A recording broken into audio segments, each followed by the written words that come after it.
من الخمس علماء اللي توفوا، وكان يعني حالات وفاتهم غريبة جدا ومثيرة للجدل والدهشة. كان العالم دانيال كاريون.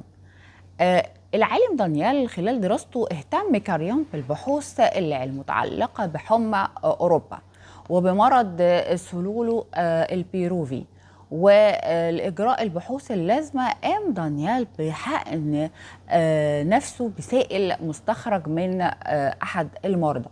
وبعد 20 يوم بدأ يحس إن حالته الصحية متدهورة جدا، وحس بأوجاع في جسمه، وظهرت عليه أعراض الحمى والقلق والأرق. كان بيدون كل لحظة، كان بيكتب كل لحظة بيشعر بيها بالألم، مراحل الألم بتاعته.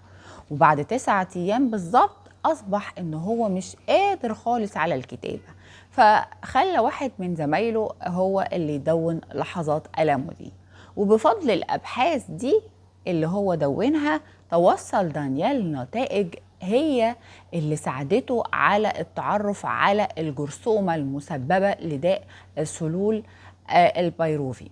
والحقيقة اللي حير المجتمع وقتها، حير المجتمع جدا. ومات كاريون بعد 17 يوم من ظهور أول أعراض المرض سنة 1885. كانت وفاته مسار جدل كبير جدا، مسار على مستوى الإعلامي وعلى مستوى كل الطبقات في المجتمع. والحقيقة اتسمى اليوم، يوم وفاته ده اتسمى باليوم الوطني للطب في البيرو.